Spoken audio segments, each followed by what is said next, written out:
Oh, hello. I'm sorry I didn't see you there. How nice of you to join me. My name's host Eric. I'm the host of Talking with Famous People. And tonight I want to talk about using polars to validate functions and what the holy grail of typology in general would look like if we were to nail it all down right, and what I need help with, basically. In other words, what I need ideational help with. Or somebody who knows something about who has recognized something like this. So the gist of what I'm trying to get at here is the polar tests, to the extent that they're rock solid, they provide right there kind of the holy grail of typology.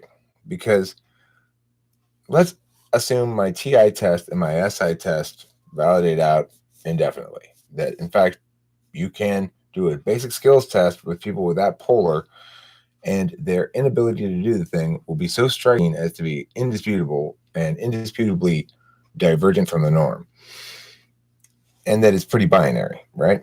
And any is the same way, really. TI, NE, and SI polars can all be pretty stark and pretty evident with some basic skills testing.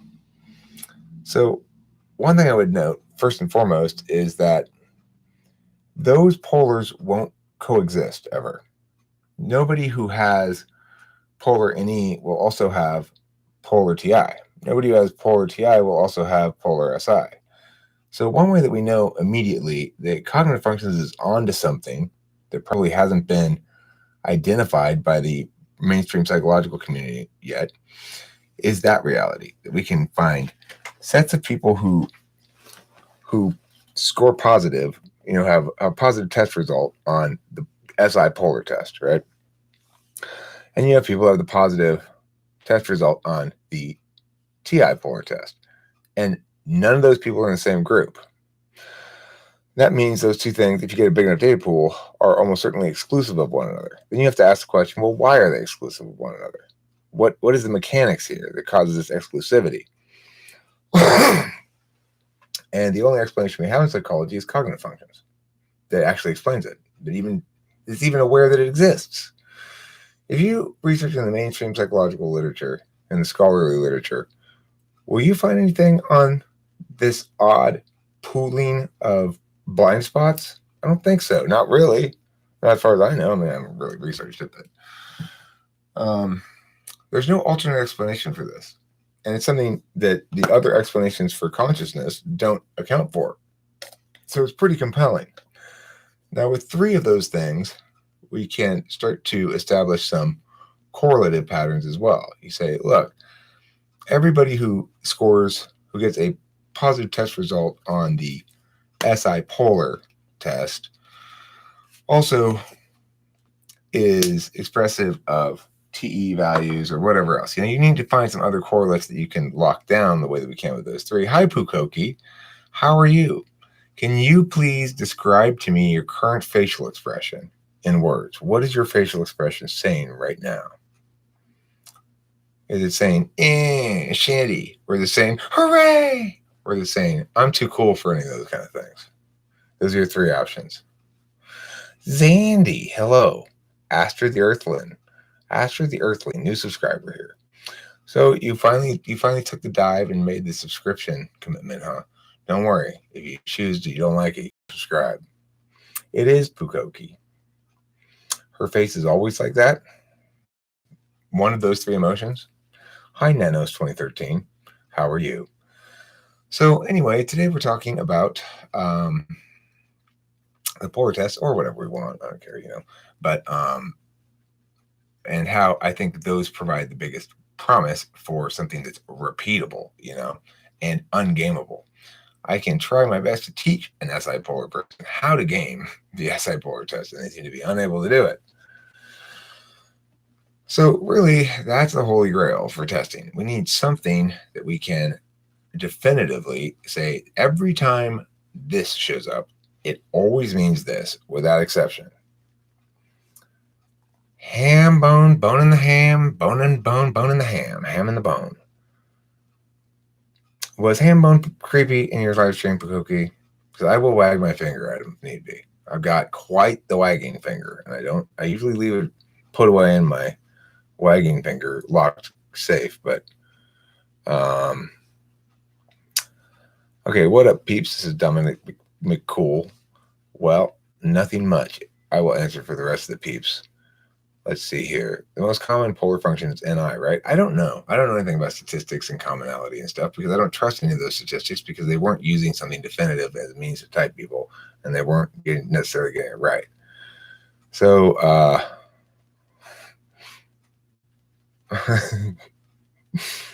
don't know about the numbers, but I will tell you my dad is NI polar. It's a difficult one to identify because the world's full of dissembling away from singular truths. But, you know, it's hard to test for. Sir Search Volcano Island says, yo. Zandy says, smart, wise, joyful knowing. I was trying to come up with a system to only buy 2 with like $6 or $7. You get 2 for free. The other 2, you can't buy it no matter what. What did I say, Eric? I said, I don't remember. Something about something. So you proposed that we could use MBTI as a means to explain intelligence, but then if we correlate with IQ, why can 2 ESFPs get drastically different scores? We wouldn't correlate it with IQ. That's the whole point of my last video about intelligence, is that we ought not structure our understanding of intelligence such that it only includes half of intelligence and say, now this is being smart and that's being emotional or something. Would polar SE make someone bored of life in general, other people, or prefer fantasy? I don't know if it makes them bored of life. It makes it hard for them to dive into life, you know.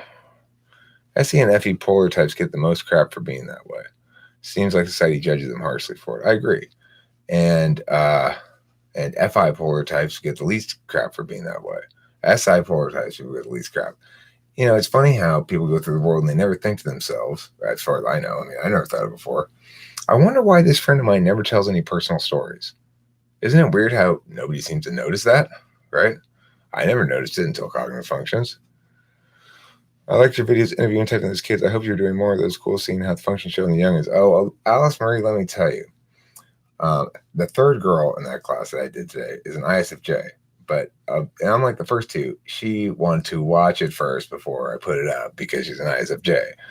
And I'm very, very hopeful that she says, yeah, I can put it up because she was such a fucking ISFJ. It's crazy. It was so funny. It was like when I asked her, okay, so my house has been damaged by a hurricane. And I've hired you to do the job, and I've given you $1 million and plus a supplies budget. Well, what's your first steps in doing this job? She's like, well, I'm not like a builder, man, so I just hire somebody to do it, I guess. And they said, but, you know, and I said, well, how would you know what I want you to do exactly? She's like, well, if you knew, thank you, Desert INTJ. You're the greatest. Appreciate it. And she's like, well, but you know, if you knew what you wanted to look like now, I would be happy to help with that. If you want like urban or rural, or she starts naming like decorative styles, right? And I said, so if I said I need you to make my house look nice, I don't like the way it looks, you'd want to do that job yourself. She said, but yeah, but I don't want to necessarily do all the work. You know, so she was very funnily ISFJ. When I asked her what she thought the ideal amount of sleep for her to get every night was, she said 12 hours. And she was being straight about her attitude towards debate, which is straight up ISFJ attitudes, like she doesn't like debate, you know. Okay, I'm going to pull this bong rip. Desert INTJ, this actually bong rip gets transubstantiated to you, so we'll use the torch for transubstantiation purposes. Now, if you are driving, Desert INTJ, you might want to pull over because this is going to go straight to your head. It goes through my lungs, but I don't feel any of the effects of it. It goes straight to you because of transubstantiation. Okay, so please, if you're not using smoking marijuana and you're operating heavy machinery or something, pause for a minute. Here we go. I transubstantiate it.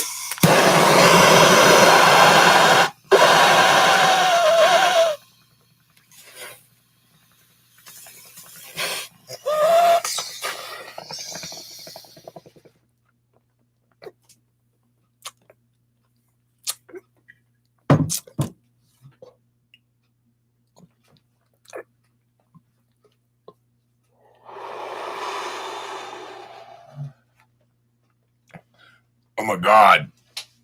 It's me, Rick Benson. I think that one worked backwards. I'm pretty sure that bong rip worked backwards. I was smoking them earlier and I was like, one of those intuitards is always like, blah, blah, blah. And I was like, God, why do I keep doing this? Finally, it wore off. I'm back to myself. Jesus. Maybe it's because it was transubstantiated. The wires got crossed or something. Oh, I better pull another one, though.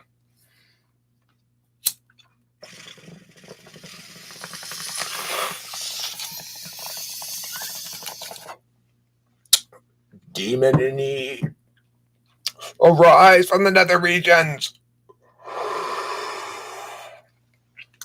Okay, I'm back to myself again. Or my not self. I'm not sure which one. All right, so let's see. Well, so you believe IQ doesn't measure intelligence, but it can measure how well you understand systems, manipulate systems and relationships, and that is part of intelligence. I think it measures the T parts of intelligence and calls that intelligence. I told an ESFP she was incredibly authentic. She ate that shit up. They are demonstrative FE users, which means they end up worrying a lot about people's perceptions sort of unconsciously. Why are you so hung up on IQ, Mad Biscuit? Did you get over 200 or something? Bong rip. Zandy called it, I was surprised, Zandy, by what happened. It wasn't going to happen until I read your comment, but then all of a sudden, I guess that caused the transubstantiation to cross the wires or something. Search Volcano Island. I like that suggestion. That sounds fun, and it sounds like video worthy if I could do it. Use a magnifying glass to light a bowl outside during the daytime. That's the most eco-friendly way to smoke weed. Desert INTJ. Oh, it did work on you. I'm so glad. Guys, good news. We further confirmed C.S. Joseph's theory. Desert INTJ has now become an ESFP.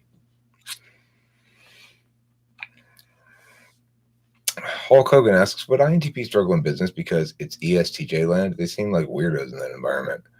INTP struggles in business, but not because it's ESTJ land. It's because INTP isn't decisive or opportunistic at all. They want to deliberate everything out. In fact, this is why I ended up parting ways with an INTP partner who I was going to partner with my autonomy business, because she kept wanting to deliberate everything out. And I was like, we just need to fucking move already. Let's go. Let's do this shit. And let's stop arguing back and forth about what exactly we ought to do. And eventually it took so long that I just did without, Okay, so what is the definition of intelligence? I pose it as a reaction to a stimulus. Okay, well, I'm telling you, I think that the definition of intelligence is the attentional habits of deliberation. That when one takes special care to check all the statuses of things and determine them carefully before acting upon them, one is deliberative. That's one of the key elements of intelligence, as I think it ought to be defined. And then another key element of intelligence is going to be wisdom. So wisdom is an ordinal kind of intelligence that lets you understand how to get from point A to point B. But that'll also manifest in two kinds, right? So there's how to get from point A to point B in the physical world, and there's how to get from point A to point B in the social world. They're both equally intelligent. There's no reason to think that TE is more intelligent than FE. It's just a different style of interface. Same with TI and FI. There's no reason to think TI is more intelligent than FI. They're both forms of intelligence. I would say that the things that are most native to the word intelligence are deliberation functions. The things that are second most native to intelligence, but are really about wisdom, are interface functions. How to use what one knows wisely. And, the idea of I'm going to act unilaterally on what I've determined by deliberation alone, that's pure self-indulgence. It's joy. So that's the action function. Oh, am I on at the same time as C.S. Joseph? I wish we could just make a group call. He and I could both take turns. I'd say some truth. He'd follow it up with some bullshit. I'd say some more truth. He'd follow it up with some more bullshit. What is it? Was there any groping at the symphony? It was non-stop groping from the first note to the last. A large man named Stefan, I think he said it was, or Stefan. He only said it early on. He spent most of the time groping me. I kept telling him to stop, but eventually I just gave in, let it happen. No, I didn't actually go to the symphony. I gave my tickets to my friend Dave and his woman Natalie. She really wanted to go. He was like, "This is going to be boring. I don't want to do this." But she was like, "I really want to do this." So they ended up going. I drove the tickets over there to him, even though it was 2 hours round trip, an hour there, hour back, to give them the tickets, including me hanging out there for a while. But I wanted to make sure they used the tickets because my best clients and my favorite clients gave me the tickets. These clients are the ones who both play for the LA Philharmonic. I think they might both play viola, but one of them might play violin. Anyway, we'd gone before me and Kimberly, so we weren't really that stoked to go. So when nobody took me up on my offer to be my date to the symphony from YouTube, then we looked for other people to use the tickets. I didn't want to accept the free tickets from my clients and not use them because they probably have some sort of way that they alert the people in the orchestra if the people they gave tickets to actually used them or not, you know? Okay, so let me go up here. I disagree. It is TE oriented, but the subject isn't TE. Okay, well, I'm not sure what specifically you're referring to there. DSP seems like a nice guy in that debate. I think he is a nice guy. I don't think it would be correct at all to say he's mean, unpleasant, unkind, unvirtuous, ill-intended, or anything like that. He's just wrong. ESFP seems like the most lovable type. I want to meet one. It depends what type you are as to whether they seem lovable. What is NE polar? NE polar is the inability to come up with random shit, basically. So if I say, come up with 5 random ways you could tell a girl you like her that don't include words. Now, that would be one that would even be right up your alley there, Charles Benson. But I bet you'd still have trouble coming up with the 5 ways if you're NE polar.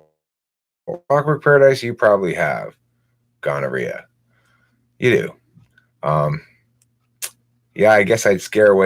If you scare away anybody, the gonorrhea in you is so bad that you can literally see it through your clothing.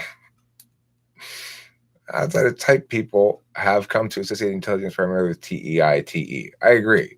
And I'm trying to say that's not fair, cool, or good. That if we're talking about being well suited to the academic community, for example, the academic community tends to prioritize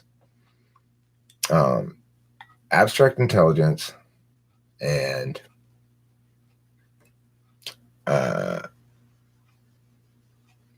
I guess the efficacy of TE, that is to say the efficacy of completion, of well-defined goal completion. So, it's ill-suited for some people.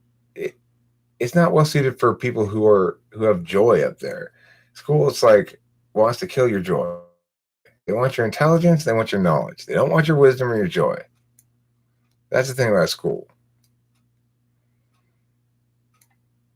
I said a similar thing about wisdom to TE Dom, and he disagreed. He said that trial and error is bad. I believe going through trial and error develops wisdom in life. Well, sure. I mean, a TE Dom is going to think trial and error is bad because that means you haven't done the extroverted thinking interface thing. If you're doing the interface thing, it means you are bilaterally and responsibly engaging with the objects and or the field or the system that you are engaging with. And so from a TE Dom's perspective, trial and error means you are unilaterally engaging with it. Instead of being responsive to what it's telling you, you're just trying shit and then finding out whether it worked or not. It seems insane to a TE Dom.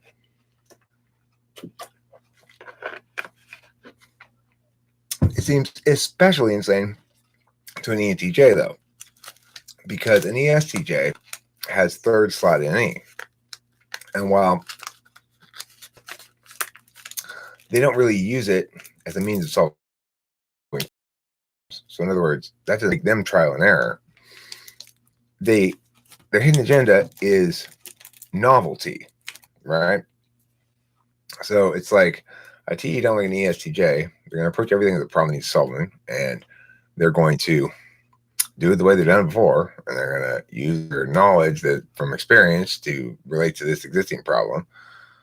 But what really makes them satisfied is when they can manage to engage something novelty, attain novelty. After all, they're polar to the truth, so all their ideation is therefore is to differ from the status quo, to break up the monotony, I guess. Now, for an NE-DOM, trial and error is the only way to go, because we're engaging with the world we're engaging with the world unilaterally. I'm saying, I'm going to do shit, and then I'm going to check to see if it works or not. Because the alternative is I'm going to let the external tell me what to do in some fashion by my knowing. I'm going to read this thing and know about it. Well, I don't want to read and know. I want to decide and act. Okay, so next thing, let me go up a bit. Go back to where I was and try to go through these a little more quickly. We agree. I summarize it basically to how you react to stimulus, because when either case or FI or TI could be equally as intelligent, right? How to test SE PoLR? I don't know. I don't have a clear-cut test. I only have a clear-cut test for 3 of them, NE, TI, and SI. And one thing I'm hopeful is that I'm putting out the word right here that if anybody out there encounters an equivalent kind of rock solid test, you can do this thing, and then they will display their struggles in no uncertain terms that are easy to be binarily parsed like that. Please let me know for any of the other functions. I'm looking for ones to let me do that for the other functions, and I can't come up with any right now. It may not be possible, but if somebody else can figure it out, that'd be great. Okay. But the question for SE types is, if you want to get a sense of like, what is a quick and dirty way of describing SE so that people will identify with it as what it really is as close as possible? Checking shit off of a list, as you say. You're like, if you want to know if somebody feels satisfied by checking shit off by SE, ask them if they're satisfied by checking shit off a list. Hi, dum dub did dum. Dum da did dum. Alice Marie, has anyone ever noticed how weird walnuts smell? I haven't thought about it before, but I've noticed how they're oddly shaped. It's an odd-shaped nut. They do taste good. They taste very walnutty. They can see both worlds. Walnuts can? Wisdom knows what's incorrect as much as it knows what's correct.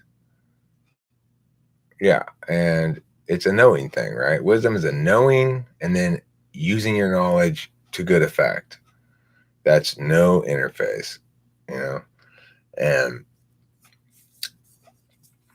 that's why my type is denied.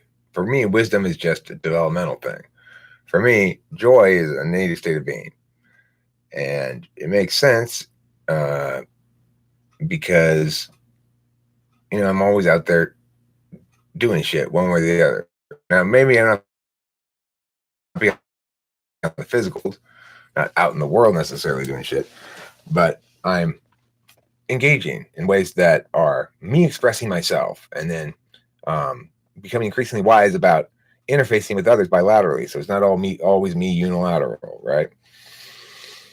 And then I'm going to be the guy who misses out on knowledge. And, you might think I'm knowledgeable, but really what it means to be knowledgeable is to have a good sense at all times of your existing stacks of knowledge.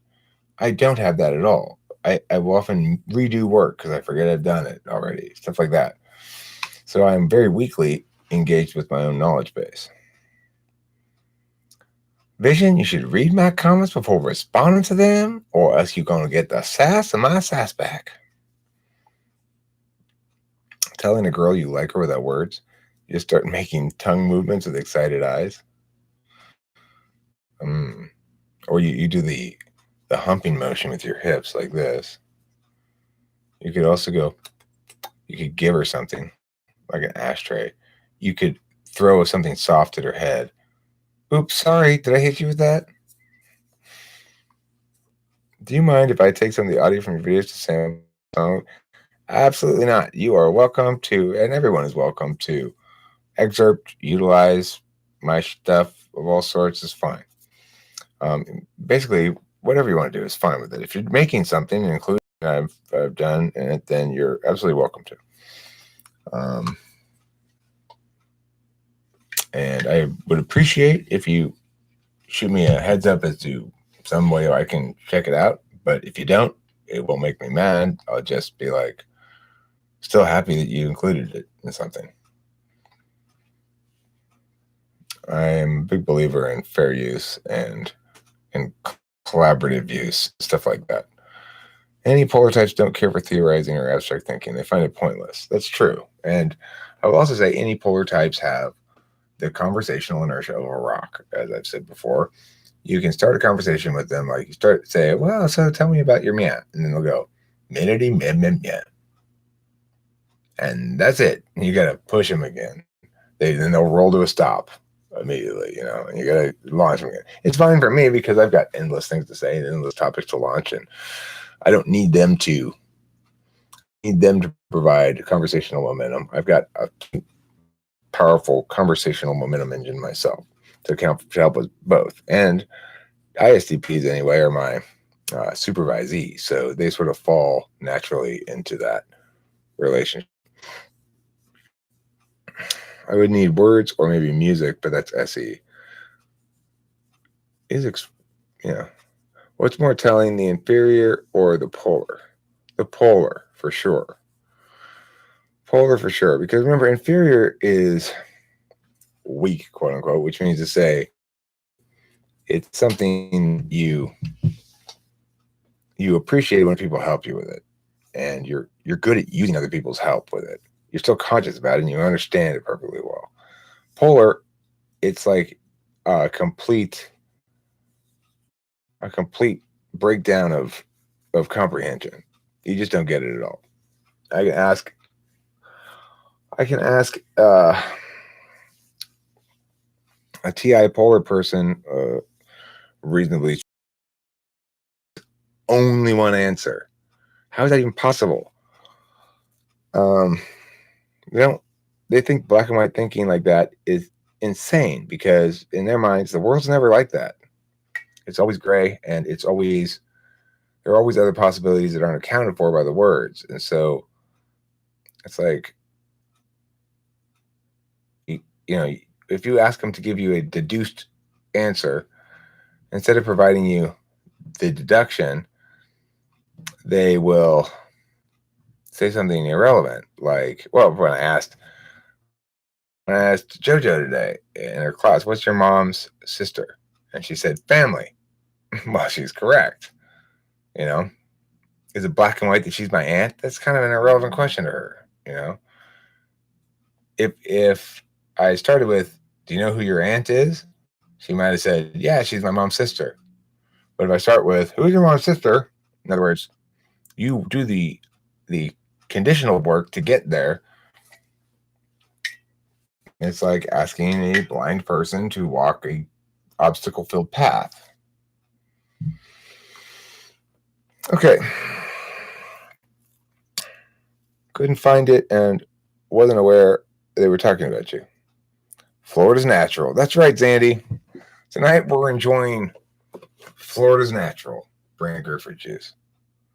This is a fantastic brand of grapefruit juice. It's never from concentrate. It's 100% pure grapefruit juice. It's pasteurized, so it stays good for a while. That's good. And it's very delicious. It's also kosher, by the way. If you're Jewish, you can drink this. It's fine.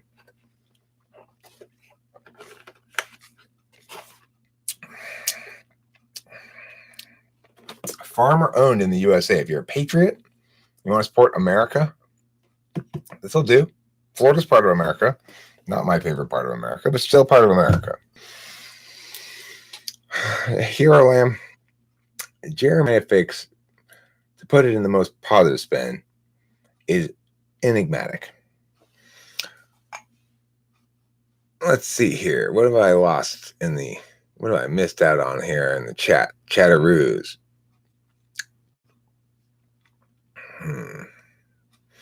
Well, before anything, a person's priority should always be their self, as a person's world is a perspective coming from themselves. Self-preserving is just protecting yourself, right?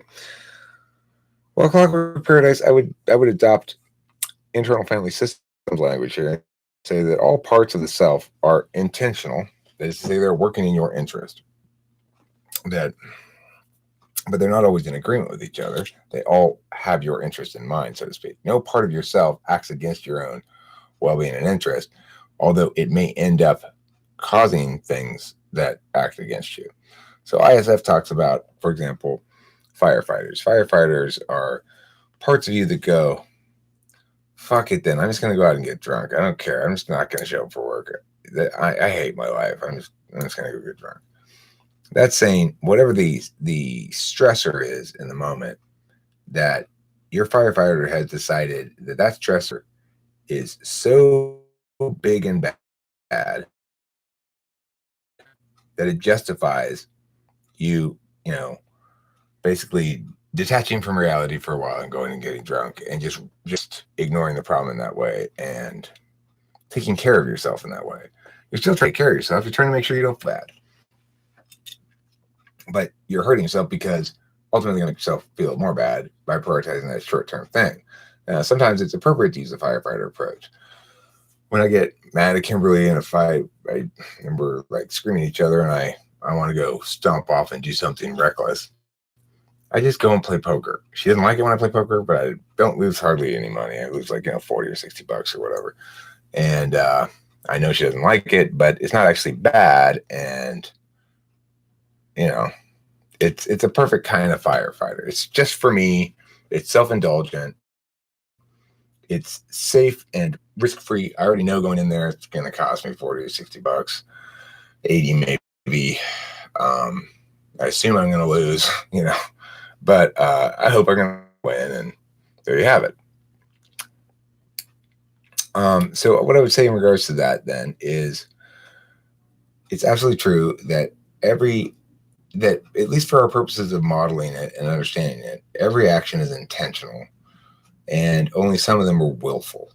So what happens is our intentional and non-willful versus our intentional and willful parts will coordinate such that it makes it very difficult for us to be self-aware, metacognitive observers without developing first the language to do so.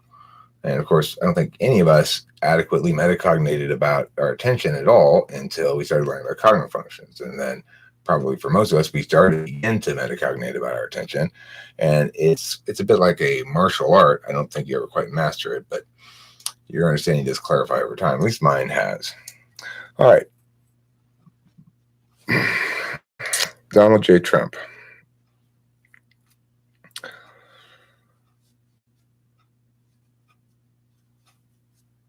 It's a trick question. Wait, hold on. Let me read this first. So Clockwork was a trick question because good and evil is in and of itself a, what do you call one of those word traps?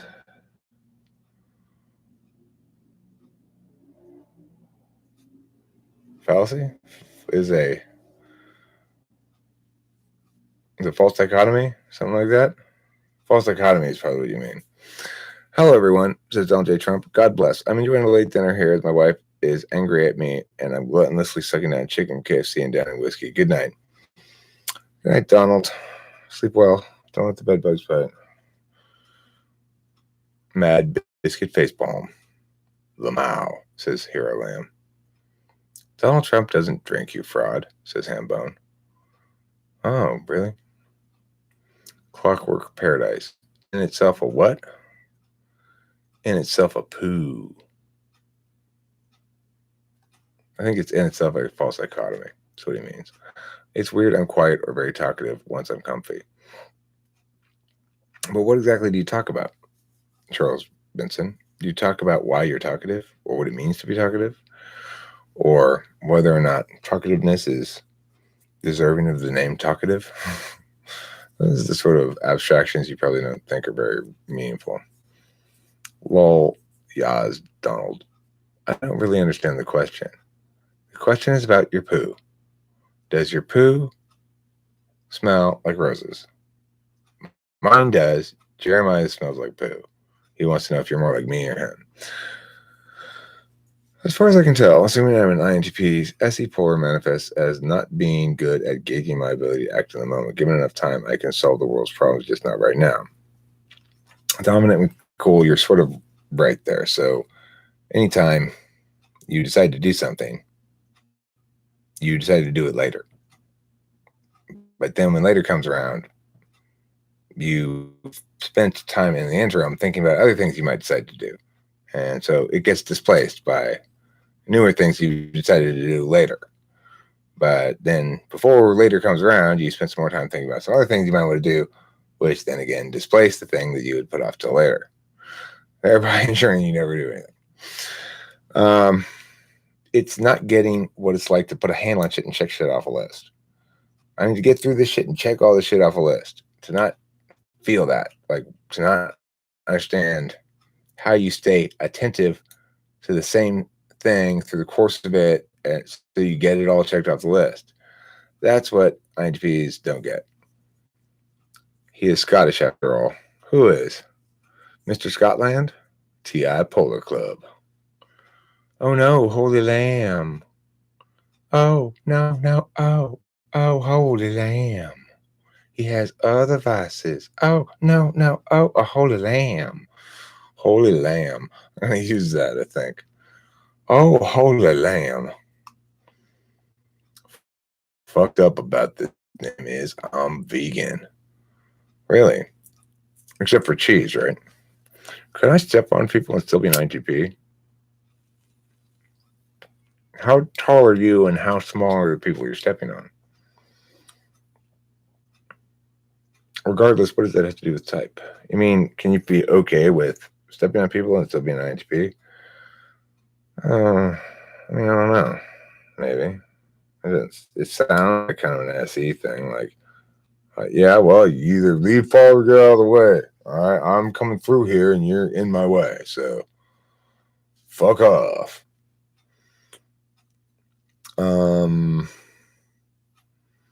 Not INFJ. I don't think anytime I take the test, I get INTJ. Astrid, you think you're an INTJ? Possible.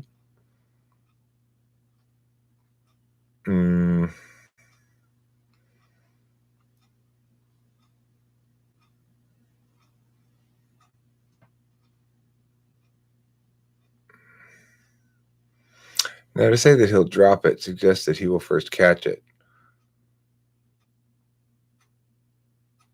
My friend is an INTP, and he can't do anything in the moment with skill. If you were to surprise him and throw a ball his way, it's 99% guarantee he will drop it.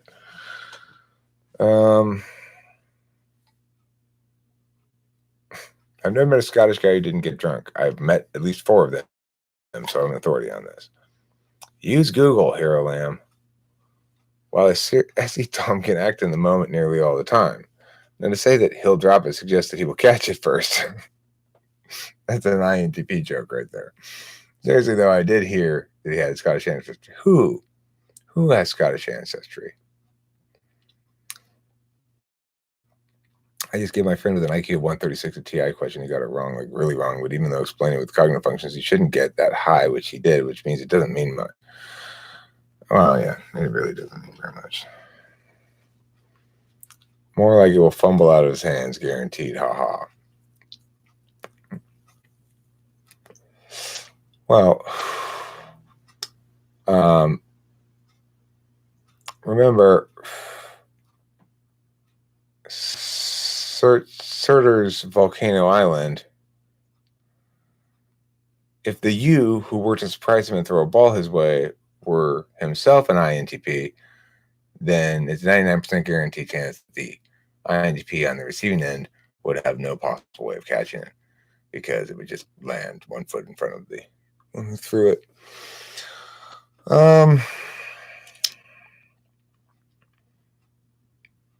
Just measure vector. In fact, it measures multiple, and then there's 1 point that is consistent with them all, with all of them. What's the 1 point that's consistent with all of them? So, Eric, what causes introverts to be talkative? Well, I mean, look, introverts who are knowers have as their tool function an interface function. If that's FE, they're necessarily going to be perceived as extroverts by other people. If it's TE, then they're still interested in engaging bilaterally with the environments, and that necessitates some of engagement with people as well as systems. A lot of times you engage with systems by talking to people, and if you're talking to people in ways that are instrumental, that is to say, attempting to facilitate outcomes, then that's a TE kind of a bilateral interface. Let's see here. If at the age of 12 I realized I was heterodoxy, deviation from accepted orthodox standards of belief in my public school, does that automatically mean I am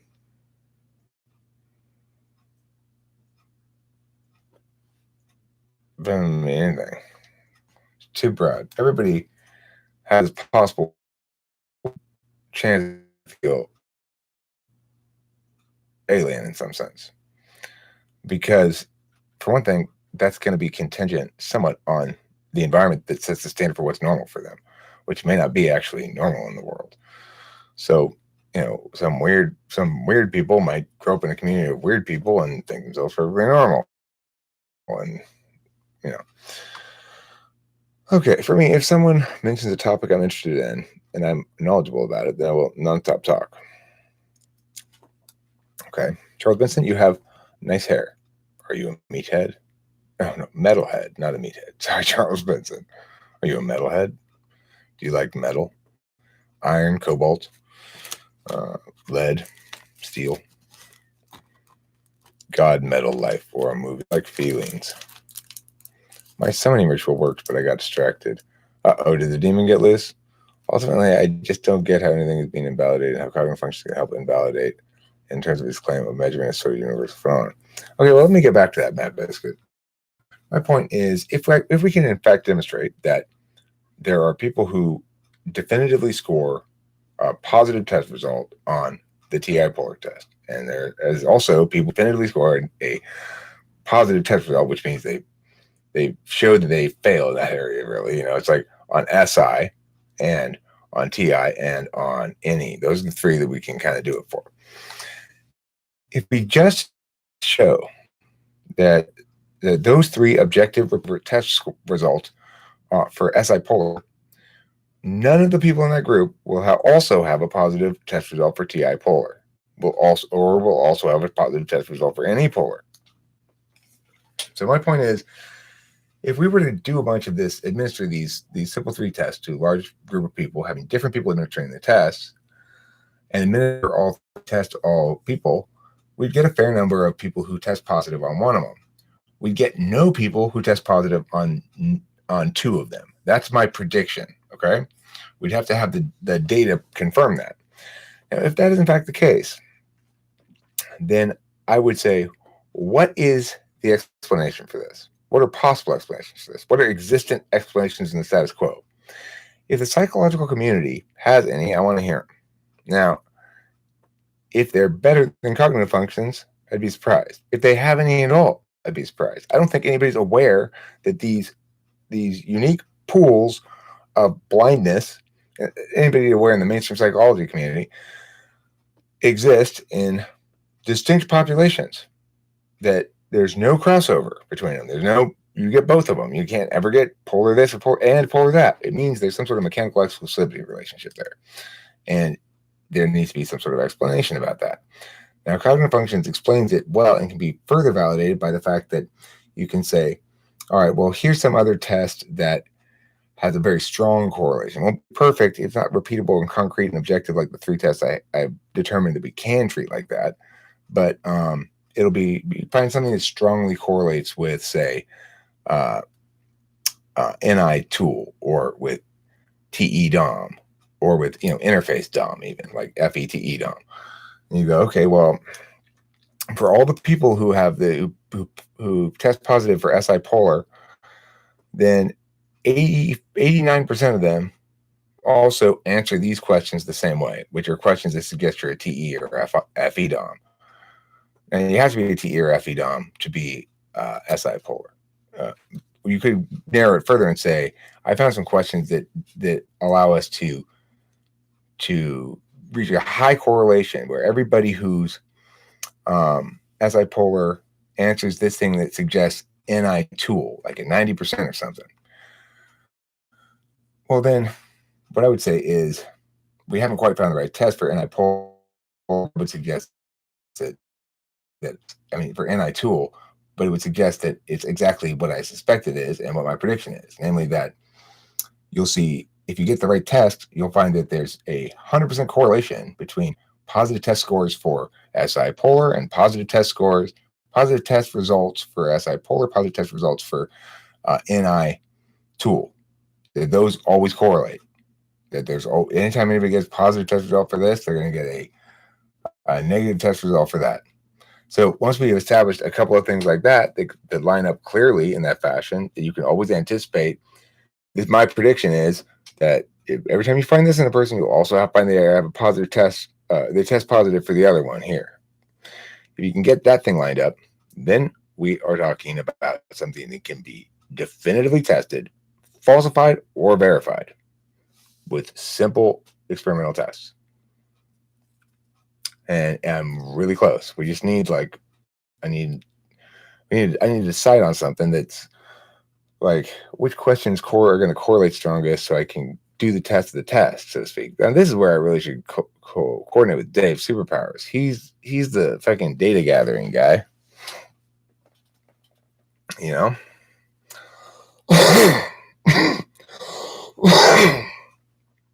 Let's see. Can you please explain the symptoms of FE PoLR? The symptoms of FE PoLR are it's just a lack of awareness about how things are going to impact the perceptions of others. So not being if you see somebody comes across as really dorky or something, well, they probably aren't thinking much about how they're being perceived. That means they're low FE somewhere. I don't have a clear test for FE PoLR, but they're Asperger's-y generally. But it's not necessarily the case with ISTJ. INTJs tend to sound kind of Asperger's-y. ISTJs are more of a range, but regardless, none of them are going to exactly be paying attention to how to be wise in their interactions with social dynamic systems, because that means it's their polar. They have blindness towards that. They're unwise in that regard. Okay. Let me see if I can catch up a bit. Charles Benson says, I talk about FI shit. Yeah, I'm sure. Yeah, that sounds about right. JDFJDJ. I don't know who that is. But also with SE PoLR being like that, do other types have different reasons for procrastination? That makes sense. I mean, people have varying degrees of relationship with their SE depending on where it is. There are a few types who are just natively able to just check next thing off the list. Maybe SE DOMs, Everybody else is going to struggle with some of that, because if they're not an SE DOM, then they're preferring something else besides that first. Oh man, I do that so much, sitting around thinking about what I'm going to do. Then I think, no, maybe we'll do something else. Then I end up doing nothing but thinking. Eric, about an hour ago when I had my last bong at Zandy. It's been a while, hasn't it? All right, that's irresponsible of me. I don't know what gets through my. I'm not a wild kid anymore. I can't take those kind of risks. Not smoking bong rips constantly. My THC level could get dangerously low, and people are counting on me. People care about me, so I need to take care of myself. That means constantly smoking weed. It's the only thing that'll save the day.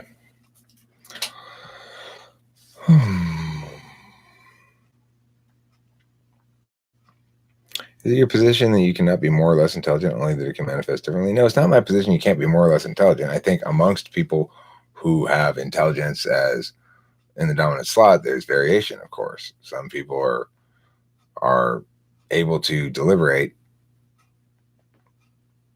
are able to demonstrate deliberation more effectively than others. Whether or not that corresponds with processor speed, so to speak, I'm not sure. Is it true that TI DOMs process TI data faster than me? Yeah. But I come up with ideas faster than them, so whatever, you know? Okay, do vegans eat Vegemite? What about Marmite? What about dynamite? Do they eat dynamite? FE-polar or low FE is actually linked with autism. Lol. It should it okay, look. People who are low FE, who are polar FE, specifically INTJs, will often be called Asperger's. But as far as I'm concerned, there's no such thing as non-retardation related autism. You're not experiencing mental retardation. You're not on the autism spectrum. You're just expressing your cognitive configuration. And FE polar, like every other polar, means you are blind to something. But FE polar, unlike FI polar, is a lot more visible to people. You know, FE polar is visible to people, and they go, "What's wrong with that guy? Why is he so weird?" Well, the same thing is wrong with you, who asked the question. He has a blind spot, so do you, and yours is just less open to public critique. You know. Okay.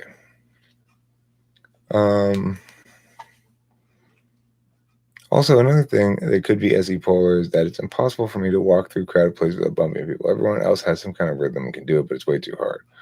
And that sounds kind of SE polar-ish. I don't know. It's hard to say. I hope I experience sleep paralysis tonight. Hallucinations project a midnight movie. Okay, your wish will be granted when I pull this bong rib. Me pulling bong with a torch, I can either transubstantiate it or I can grant a wish. So I'm going to go ahead and grant your wish with sauce. Your wish is hereby granted.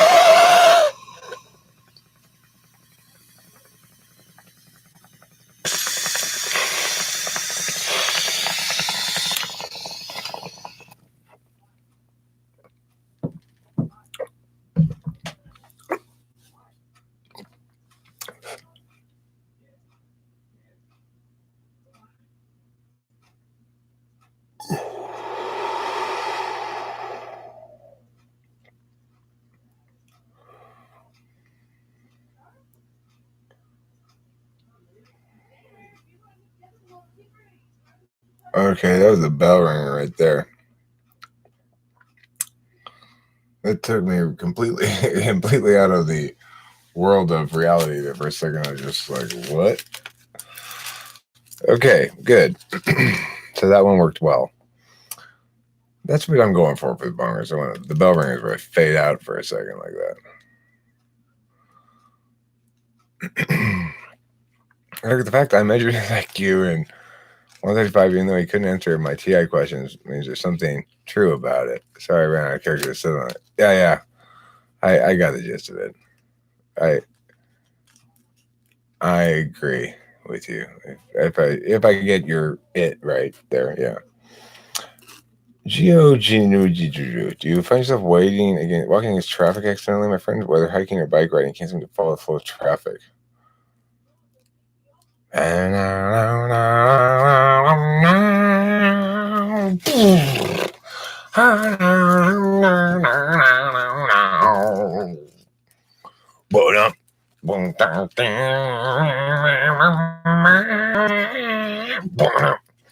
Pretty good song. Opeth is such an NI-DOM band. Opeth? I don't know who Opeth is. FE Polar made me got accused as Heartless Man. Well, listen, John Wesley H. Sinaga, you have a heart right here in your chest. It's the source of your dampness. a pool of rainy moisture that tenders dangle into. And you have one here. Don't let anyone tell you otherwise.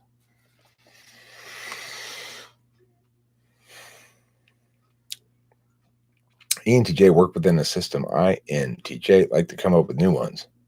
Simple. That is simple. I don't know if it's correct, but it is simple. As hardcore as taking a standard dose of hallucinogens. What is hardcore as that? My poo? She likes to do stuff but needs solitude and her memory is strong. Strong memory. I can't ride a bike. But yeah, it's kind of stressful crossing roads. Cheese whiz is gross.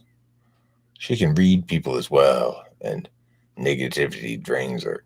I think negativity drains everybody. I don't like it, that's for sure. Well, maybe it doesn't drain me, but I don't like it. The introversion extroversion is closer to the imaginary axis. I didn't know we had that axis. She sounds INTJ, dude. I ask her SI stuff. But it is ENTJ who actually develop people reading. Well, they do get somewhat better at it, I suppose, but they're really accepting of, I mean, they're instrumental. So, yeah, they develop it. It serves their purposes.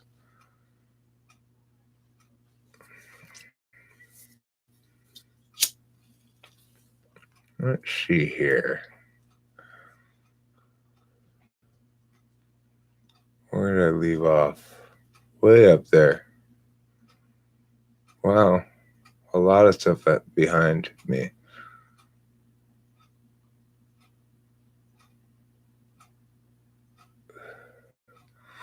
Okay, I'm going to start here. Philosophy 101. I've got some Philosophy 101 books in front of me. Russell and a few other tomes, you mean? Can you recommend something to start my study? Taylor, I'm not really a big reader of philosophy books. So I don't really know. I read little excerpts of shit and cut debate cards from it and understand the range of total argumentation and what kind of argument it falls into. And I don't really know who came up with anything. I don't really pay attention to the authors or whatever. I just accumulate arguments. She seems NI because she just knows shit before it happens. Like when she's going to have to poo. And her perceptions are very, very on point. Like, I just pooed. Probably not entirely your fault bumping into people. It's their fault. Always blame others. Remember that. Lesson number 1 in life.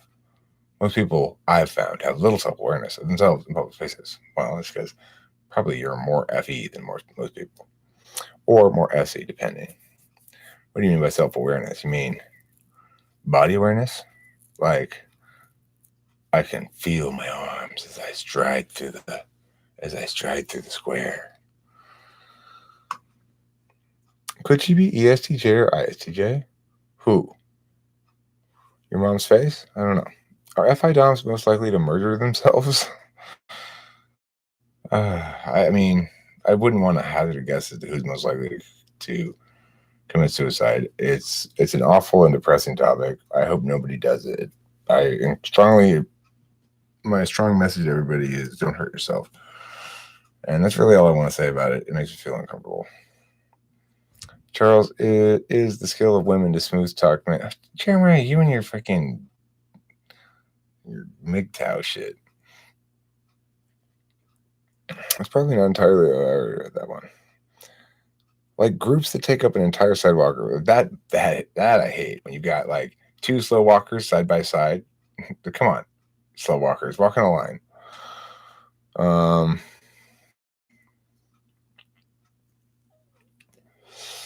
That's just FE intentional, non-willful. In other words, FE unconscious. She seems very perceptive, like she reads my thoughts very well. Well, maybe it's obvious to her that you're thinking about her boobs, Charles. You thought about that? If you're staring right at her nips, you got the air conditioning on, she's not wearing a bra, you're staring right at those nips and kind of salivating, then she's not going to have a hard time figuring out what you're thinking about. Okay, buddy? Got some news for you. Chicks can read that shit. Let's see. IDK. Well, now you know. Now you know because I explained it to you. My SE is good. Do you think it's because I grew up with an ESFP mother and sister, or is it unrelated? I don't know what type are you, Zandy. I don't know what type you are. Oh yeah, no, I get that. I feel like in that sense, I'm actually pretty aware because those people suck. Habitual creatures are easy. Easy for what purpose?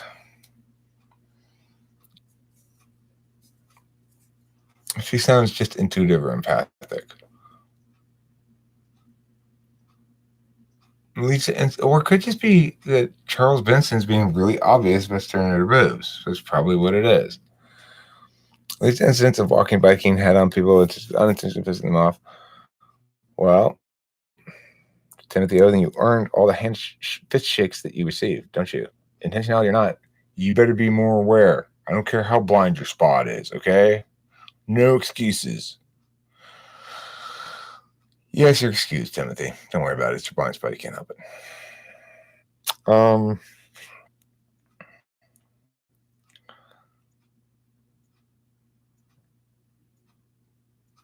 I confidently get elements of SESITETININE. She also has a death stare. Now, is that cause death, or is it a stare that's caused by death? Every time she sees something dead, she stares.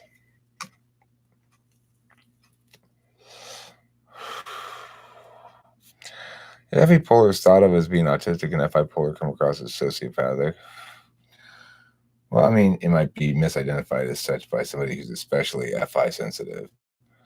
Like, FI doms tend to think I'm an asshole, for example.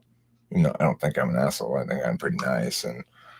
But there are plenty of instances when I do not put myself in the other person's shoes and think, how would I feel? And so to them, that's being an asshole. Does that mean they think I'm a sociopath? Probably not. I definitely don't think that FI polar means you are sociopathic. I feel quite strongly emotions linking to the well-being of others and principles of doing no harm and stuff like that. So the reason I feel those things is because of my feelings, really. It's like I avoid sad stories. I don't want to hear about certain kinds of crimes that are ugly, particularly ugly, like sex crimes and stuff and crimes against children. I just don't want to hear about it because it makes me feel bad. So I'm certainly not a sociopath. I couldn't even dream of enjoying or being totally okay with knowingly causing harm for my own benefit or something. Because remember, one thing about FI polar is it also means you're a TI tool user, which means you're accustomed to taking a disinterested calculus about everything. So what a disinterested calculus means is what's fair, what plays well, what plays acceptably if everybody is treated equally, not as individuals, like particular individuals. They're not treated according to their status or their accomplishments or anything, but they're treated according to a uniform, universal standard. Would it be okay for me to do that against that standard? I'm going to say, well, of course it's not okay for me to transgress. That's the very definition of not okay against the standard. So in that sense, I'm doubly constrained against being a sociopath. It actually, despite the fact that I'm FI polar. Having said that, let's say it got really dirty, like apocalypse or something, World War III, and I found myself having to do some dirty shit, right? I probably would, and probably would carry less weight from doing it than most. I'm not, my motto is live to fight another day. There's no going down with this ship. There's no noble sacrificing of the self. That doesn't make any sense to me. So, is that sociopathic? I don't know. I don't think so.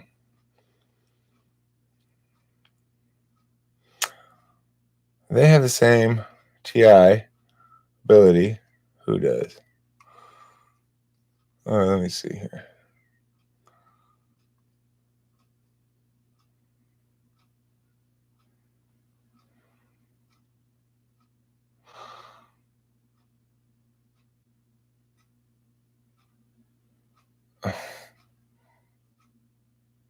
I didn't call you MGTOW. I said you were bringing that MGTOW shit. Because you're bringing some MGTOW shit doesn't mean you are MGTOW. I had a female friend who I felt gross thinking about sexually. She was attractive, but I wasn't into her at all. I couldn't figure out why. Maybe some sort of function thing.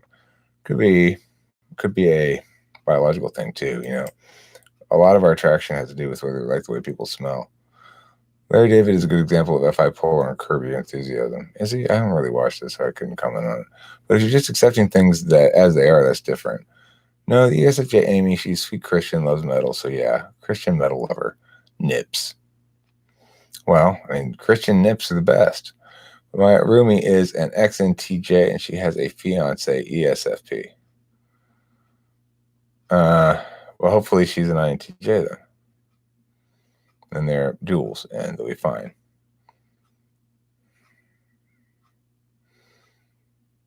Typical ENTP humor, lol. I'm rather typical in my ENTP-ness. What are your thoughts on Eric Thor's test? Somewhat reliable? I don't know. There was somebody I typed recently that had been typed by Thor, DSP, and me, and Thor got it right. So, something to be said for it. But I don't think, I mean, I'm right, and they're not in full agreement with me, so they're wrong. So, Eric, do you think since through each attentional manner, it can obviously be applied differently, and so some people have a certain configuration that allows them to do insanely well on an IQ test? I mean, there's also luck involved in an IQ test. It's not just configuration. It's like, for example, as an SI user, there's a certain amount of stuff on that test that I can know rather than figure out. Because I've been experienced to all sorts of intelligence test questions over the course of my life and equivalent type things and kinds of problems. The advantage I have, I don't know if it's an advantage specific type or if maybe this advantage every SI user has. But I don't think so. I don't know. It may be specifically ENTP or maybe specifically metaphysical types. But what I do is I understand it as an example of a kind of problem. So let's say I have a problem that asks me like a binary style deductive problem, such as the pie and the thief problem, right? So the pie and the thief problem goes, there are like three thieves or five thieves, and one of the thieves is responsible for stealing this pie. Now, all five thieves have the same habit in that they make two statements. One of them is a lie and one of them is the truth. So then they go through the thing and you go through the problem, blah, blah, blah. When I first saw that problem, I couldn't figure it out, and I had to look up the answer. Now, if I took an intelligence test before that, then that whole class of problem I probably would get wrong. But now, that whole class of problem I'd get right. So what is the intelligence test testing? It's testing my experience with intelligence tests. So how valuable is that? Is that a form of intelligence? Being able to learn from experience and particularly understand things as examples of sets of kinds of arguments or whatever, instead of simply as direct things. Is that Nick? Hey, Nick. Surprising. Nice to see you. Welcome to the live stream. So that's my thought about that, is that the bottom line about IQ tests is Mad Biscuit 23, who Who the fuck cares about them? What do you get if you get a high score on it? What do you want a high score on it for? Why do you want to understand why somebody else got a high score on it? Why do you care if they got a higher score than you? Who fucking cares? It doesn't mean anything. I used to think I was INTJ before listening to you explain PoLRs. Oh, what do you think you are now, Clockwork Paradise? Because that would be FE Polar if you were an INTJ. Her stare is just piercing. It's piercing like a shriek. What up, easy E?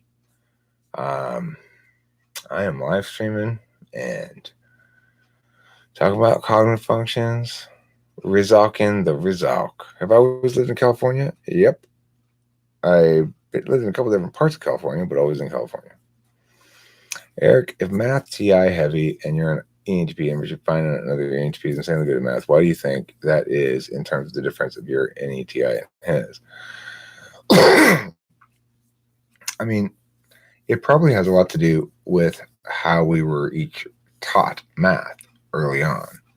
So remember, we are SI types, and our enthusiasms are going to link to building off of existing knowledge bases and skill sets.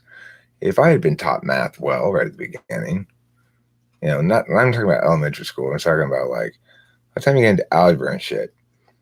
If they wanted me to learn math, they should have taken me aside and said, okay, let's go top down. Here's number theory and all this shit. And here's why we learn all these things and what they're purposed for.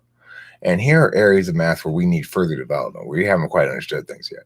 Even as a middle schooler, now all of a sudden I'm interested in this thing. If I have the ability to work at it, what I think is interesting at it, or if I have the ability to be ideationally active with it. But that's not how math was ever taught in school with me. I did like geometry and I was excellent at it. So, but in school, geometry is the 1 year that's not like all the rest of the years.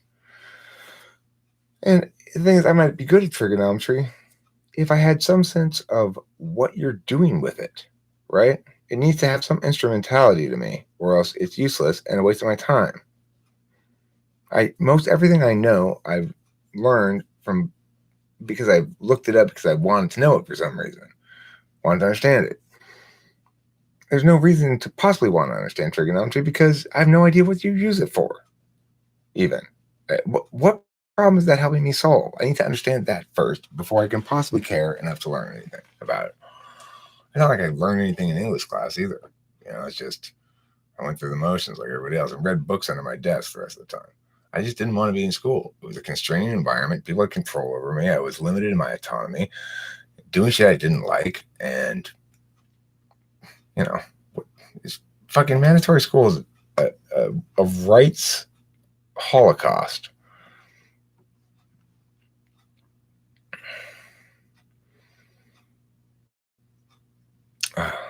Behind. Okay. Regulus, what is self-awareness? The awareness of the self. ESFP annoy me. Their SE is annoying, even though I'm SE tool. Well, it depends on the ESFP. There's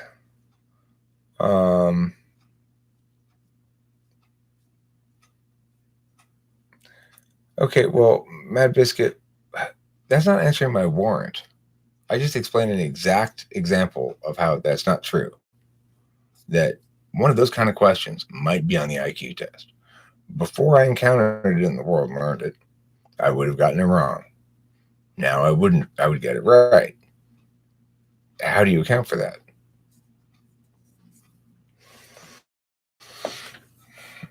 It's worth the ESTP is so much more stoic than ESFP. Well, ESFP is dealing with their emotions all the time. Both SE DOMs, but ESTP can be downright quiet and secretive at times, in my experience. Yeah, they can. Sure.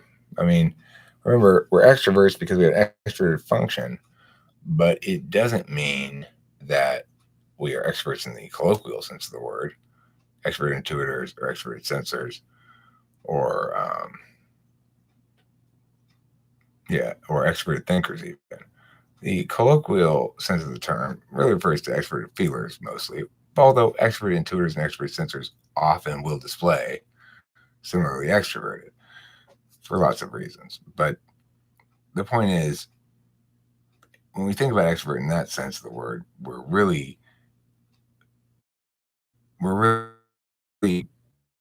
leading ourselves astray when we think about typing people as extroverted or introverted, whatever.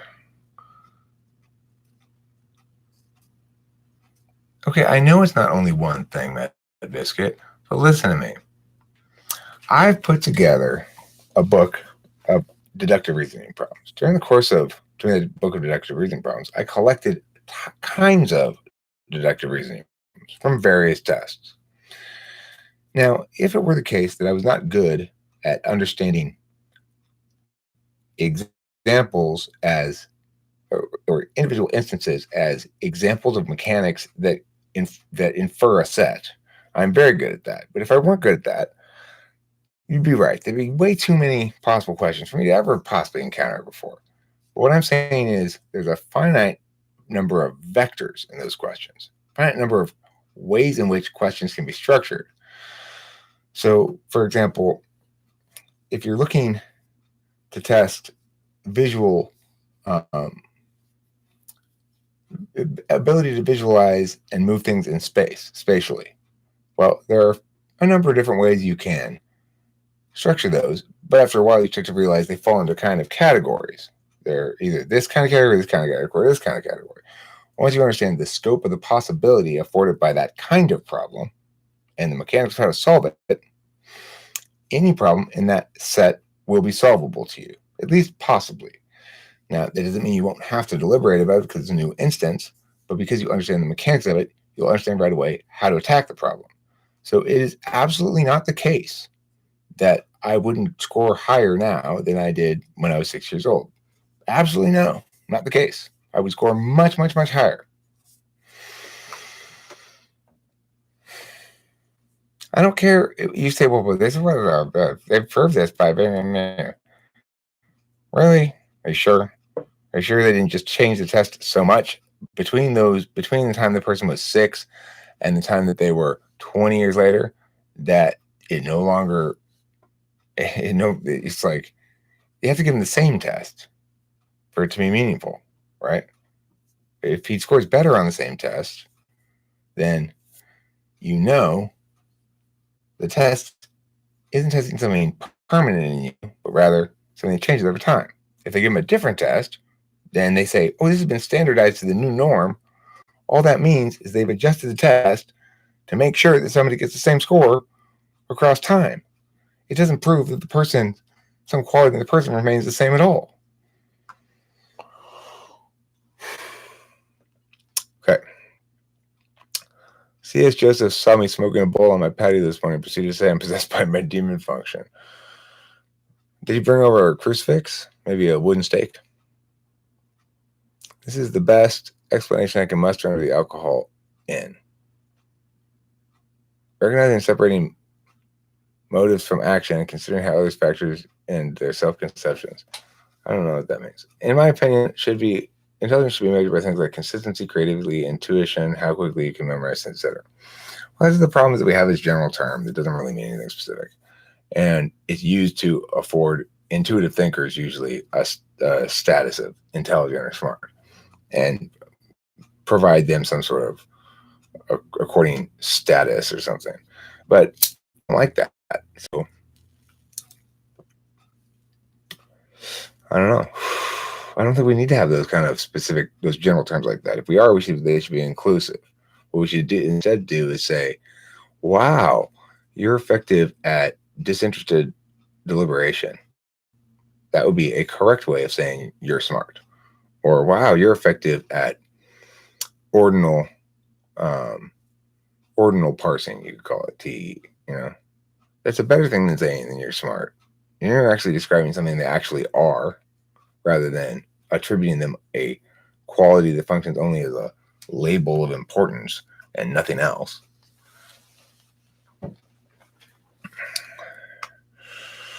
I've noticed that ISFPs get easily annoyed at ESFPs. I was wondering why they're the same functions. It's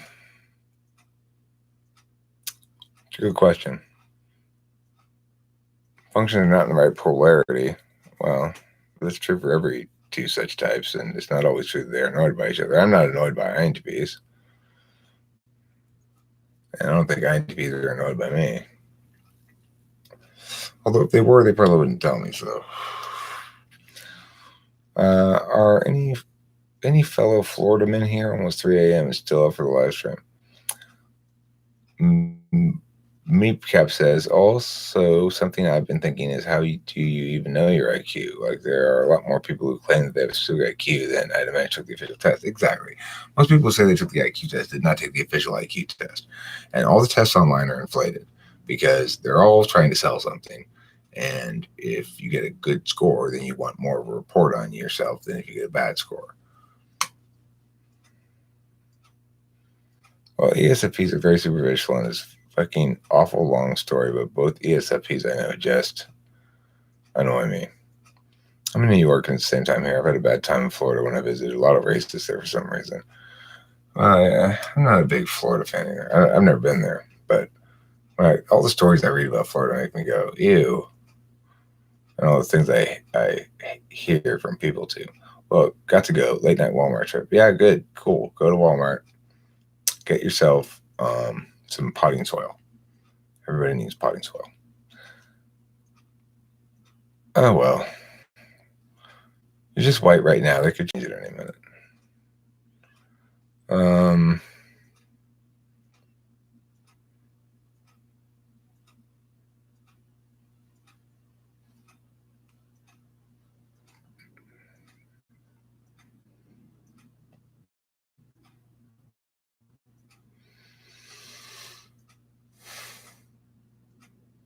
I get really uncomfortable when people ask me what I'm doing in life because it's physically not much, but I'm having fun.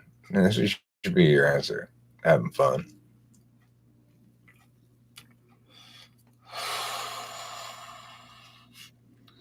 When somebody say, what are you doing in life? You say, well, how are you living your life? Wouldn't that menace you? Would have to have the capacity to understand the question if you couldn't grasp the idea of why it was right?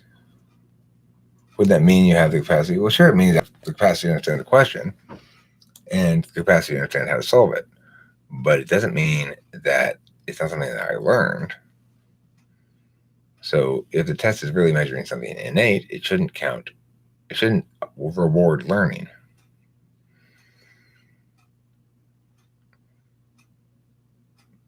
Alice Murray asks, Matt Biscuit, what is your score on the IQ test?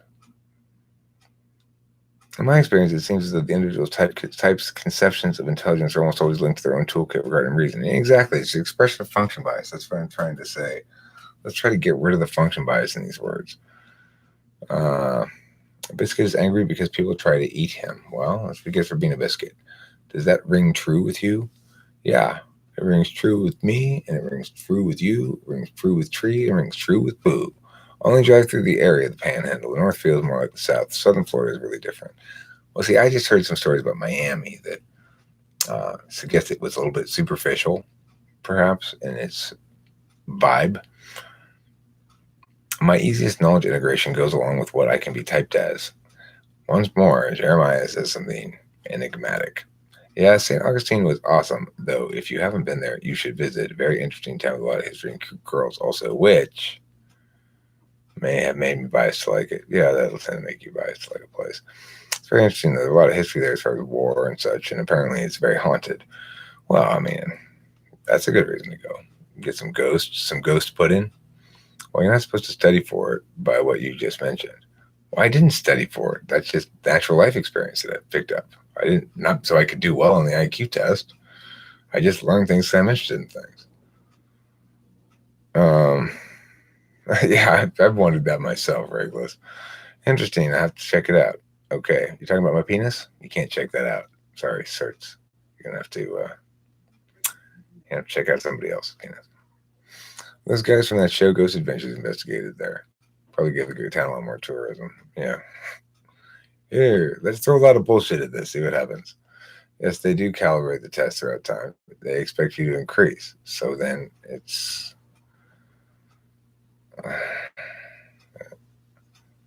Florida girls are bae.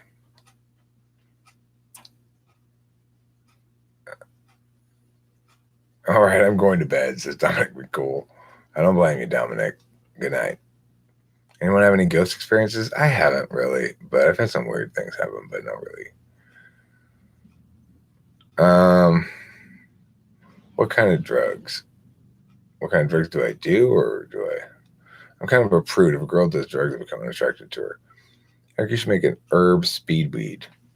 Not sure why though. Well, I mean, you could do that. You could just put speed on your marijuana. That's probably the best way to do that. I will smoke this bowl here though. Not all drugs are bad, just the best ones. It's also true that not all drugs are good. So you got to be a smart drug user. Do the drugs you can sustain doing, which are mostly uppers and weed. Don't get too addicted to the uppers. Avoid the downers. What's the point? You just go to sleep if you want to be downer. Why do you don't need to take a drug for that? Avoid alcohol unless you don't have a problem with it because it'll fuck up your life. For a long time, I've been unsure whether I'm INTJ or INTP. At this point, I give up. Although someone says they use your system of type me as INTJ, so that's why I'm here. I'd have to talk to you, Clockwork Paradise. I'm not unwilling to do so. If you want to email me, I could chat with you for a little bit.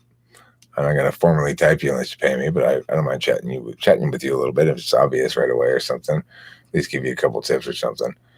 Especially if you're willing to go on video. But even if you're not, I'm not unwilling to talk to you about it a little bit. It's my experience that INTP question their type more than INTJs. That's true. I experienced that too, Eurolam. Yes, well, yes, but you issue someone who algorithmically extrapolated and then studied that, then having their score increase dramatically. Right. So what's the point? I'm just saying that if it doesn't increase, then they've gamed the test to prevent it from doing so.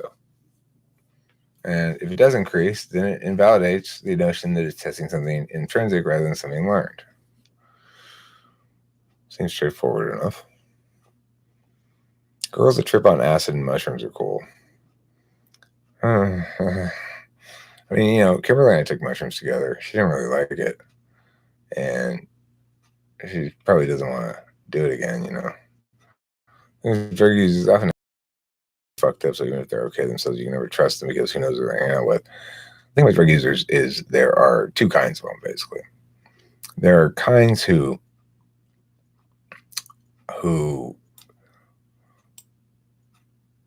have clear limits as to how low they'll go.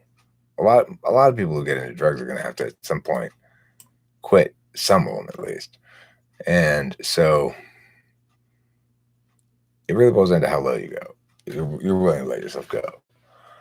Like, there's no way, no matter how drug addicted I got, that I would ever have allowed myself to get or rob, commit crimes or whatever like that. And lots of other things I would never do. Like, I would never left my child at home alone at night while I went out to get drugs, for example. Never would have done that. Never did, and never would. When she was little, obviously when she's 20, it's fine. So it's a matter of having limits, The problem is I couldn't maintain limits like that with alcohol, really. I could, I still wasn't evil. I wasn't transgressive. I didn't hit people. I didn't crash my car, or I didn't whatever, but I couldn't stick to my limits with it at all. And I started breaking my own sort of codes of bottom level decency. So like I started drinking before work at the very end of drinking. And I hadn't done that prior. And once I started crossing those lines, that's when I had to quit. And so there are two kinds of drug addicts, basically. Those who will let them cross those lines and let themselves cross those lines and keep going, or the ones who ultimately prioritize their agency over their indulgence.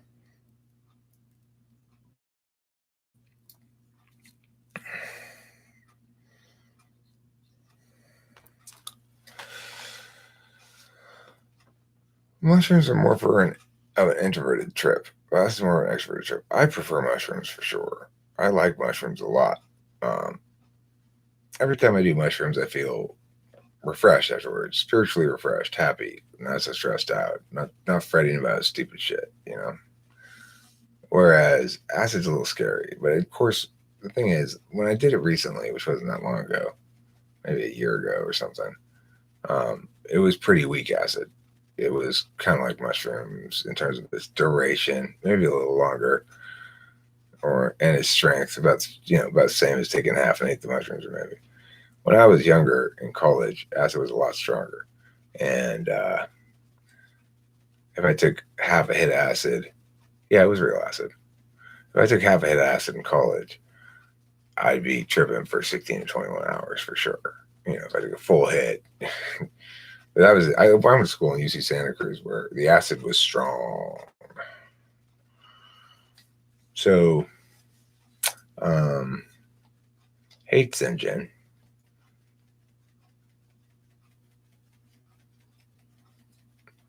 So is Newton creating calculus the same as someone learning calculus and understanding it? No, but intelligence tests don't test creativity. They can't. Because creativity has an NI quality that makes it synergistic. Successful creation is synergistic in its outcome. That is, it's greater than the sum of its parts. A standardized test cannot possibly measure that because it's greater than the sum of its parts means you can't mechanically reduce it in that capacity. How do you check PoLR? You put some up? I don't know. I want other people's advice on this. Advice on this is like, how do I test PoLR? How do I test PoLR SE? How do I test PoLR TE? How do I test PoLR? Whatever else I didn't say yet. Sinjin, my favorite panda man. Yeah, you're my favorite panda man too. You're the only panda man I know, but even if you weren't, you'd probably still be my favorite panda man. Just like ham bone is my favorite ham. At least he's my favorite ham bone. I do like honey baked ham quite a bit as well. But he's the only ham bone I really like. I don't really want the bone part normally. I was surprised when you proposed to Eric. I just thought that Matthew would be the first one at Sinjin. Look, I don't want to string people along. I don't want to hurt any feelings. But right now, I'm considering my options. Sinjin is among them. Matthew's among them. Hero Lamb, you still got a small chance, but it's dwindling. I'm not going to lie to you. I stopped hallucinogens because there are 3 people in my immediate family with schizophrenia. Yeah, you should not do, probably. You shouldn't trip that much then. Zandy could indicate that Matthew's SE is worse than mine. Could. It could. But I think really what it means is that Matthew's a little bit more private in his affections than you, Sunjin. Because I haven't told you guys this, but Matthew and I are currently scheduled to marry in 2084. He proposed, I accepted, we set a date. It's sometime from now, but that means I'm just saying that because I want to make sure that people know I'm off the market officially, but there's wiggle room. You've got over 60 years to change my mind. Okay, 60 years to change my mind. How can I take this? Well, we're gonna call him Brother Groom. Okay, Brother Groom. Now he's not gonna move in with us or be a part of the relationship until we get married. So she's gonna have over 60 years to get used to the idea. Right now she's a little put out about it, but I think in 60 years she's gonna feel a little bit differently, probably. Okay. I did like Doctor Strange a lot. I bet it is. I'm hungry. I'm gonna eat cocaine. That'll fill you up. Give me enough time to NI plot him out of the picture. Okay. All right. Yeah, it's you probably get that done in 30 or 40 years. You don't even need the full 60, I bet.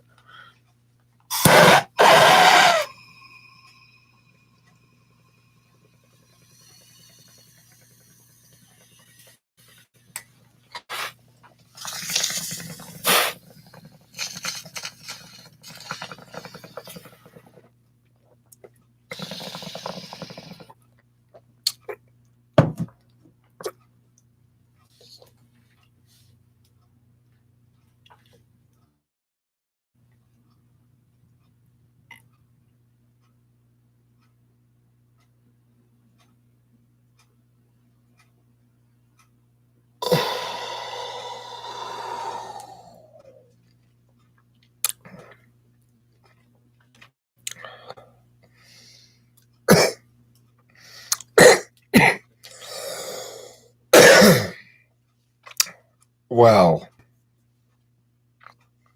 listen, don't fill up on cocaine. There's still the main course coming. We've got meth, we've got marijuana, and I believe there's a little bit of ketamine here.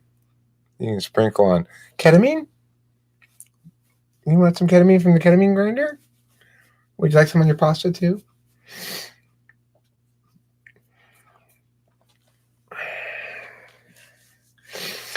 Mad Biscuit, listen to me. You have it however you want to have it, IQ. You can say, yes, IQ measures something concrete, definitive in somebody. It does represent something very important. And my IQ is very important, and so is yours. And you go ahead and believe that all you want. Okay? I'm not even interested enough in the argument to care about winning it. I don't care about intelligence tests and whether they, if let's say we were to articulate that they found something specific, what's the point? What are you trying to do here? What is your goal? How do you wish to use the information or the statuses you're going to assign by being correct about IQ in some regard? What do you plan to do with those correctnesses?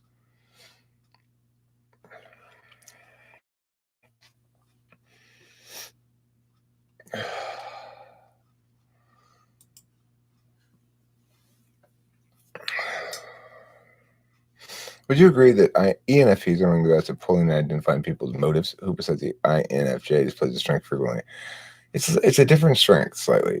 ENFPs, I mean, are good at putting themselves in other people's shoes. So in that regard, they're good at understanding how other people are or will be impacted by something emotionally.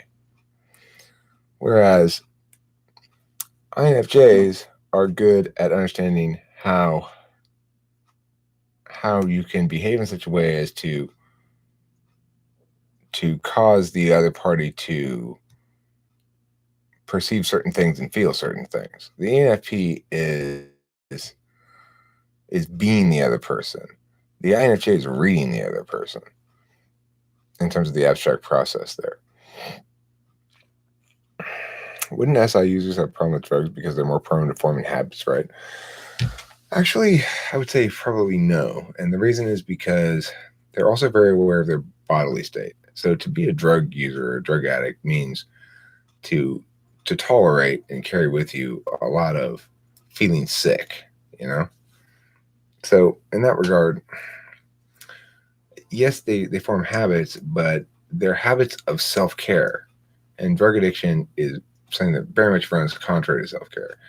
Now, Kimberly's about as addict-y as ISFJ as you're going to find, probably. She smokes cigarettes and weed. And nevertheless, it's the case that when we go out for dinner and she decides to get some alcohol, as she does sometimes, maybe once, maybe twice a week, we'll go out, she'll get a drink or two. She'll get a drink or two, and that's it. And usually just one drink.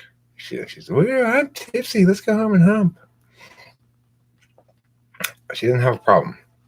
She doesn't have a problem with weed either. It's like she smokes a fair amount of weed, but she doesn't smoke nearly as much weed as I smoke. And when she does smoke, she just smoke one long rip and go, okay, now I'm high. And my friend Dave, he's a recovering alcoholic, quote unquote. He used to be an alcoholic when I was younger. We were both alcoholics together in some sense. And he stopped around late 20s. He was just done with it. I think anybody can have a problem with alcohol. It's a particularly equal opportunity drug. Ketamine's listed as having many benefits. I don't like ketamine myself. I've done it. I had a little vial of it for a while. It lasted quite a long time. It was quite a bit in the vial. And I tried it multiple times. I keep thinking, well, maybe this time, I want a head change, I don't have anything. I could do some more like ketamine. You didn't like it last time. Maybe I like it better this time. And I wouldn't like it again. So I don't like ketamine. I had plenty of tries at it. One time I did a lot of it. I got in the K-hole. I really didn't like it. The police are here. Fun times. Oh, good. Tell them I say hi. Well, I want to be oriented with the truth ultimately.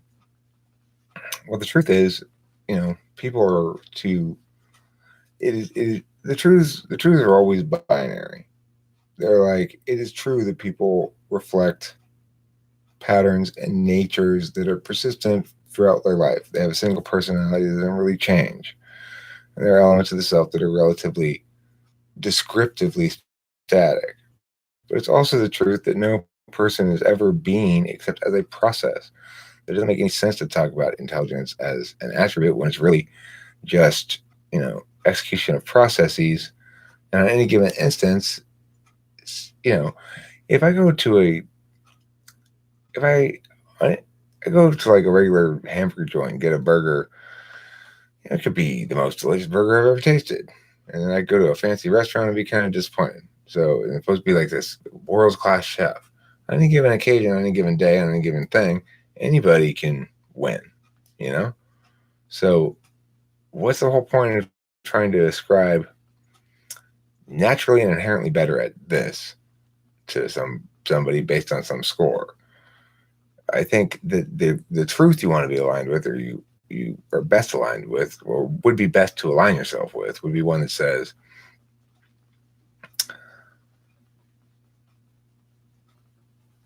that's absolutely relative, foremost, that the only reason we can claim any empirics at all here is because we can draw relatively strong correlations between scores on this test and general life things, right? So, okay, well, we're not measuring something, we're not trying to learn more about what something is. We're trying to make communicable and universal something that's necessarily particular and personal. So my processes of processing things, my intelligence, quote unquote, is an individual process inside of myself. When you try to afford me a score, you then say, let's render that into a communicable object that everybody can understand to mean the same thing. Now, if you say that I'm 6'4", no problem. Everyone can understand that. They'll say, okay, that means they can bring out a ruler and draw a line on the wall. It means he's that tall. If you say I have an IQ of 90, then people go, oh, you must be dumb. You go, I have an IQ of 140. You go, oh, you must be smart. What does that mean? People might think whatever it means. Who knows? Nobody knows what it means. It's not concrete at all, like drawing a line of how tall you are.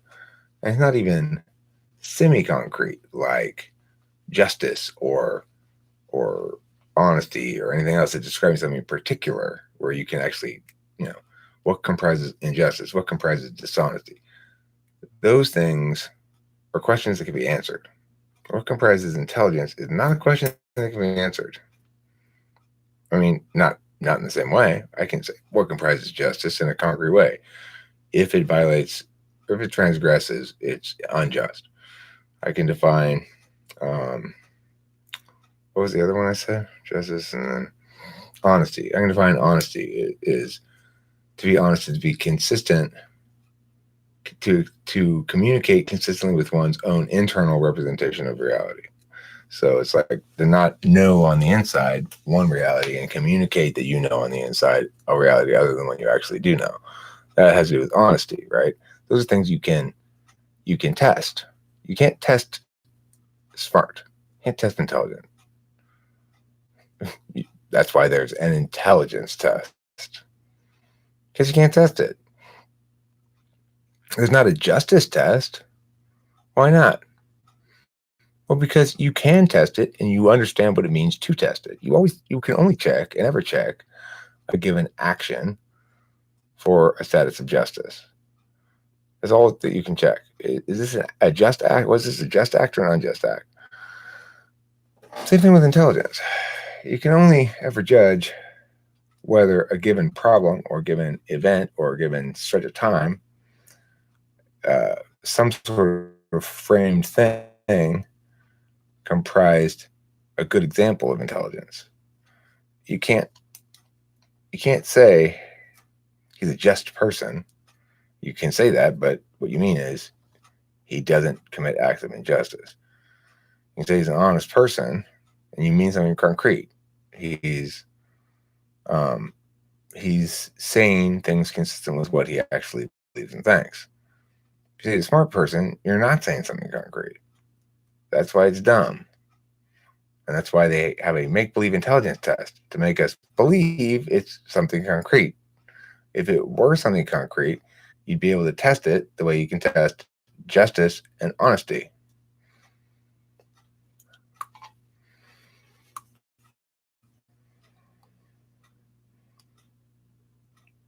Right.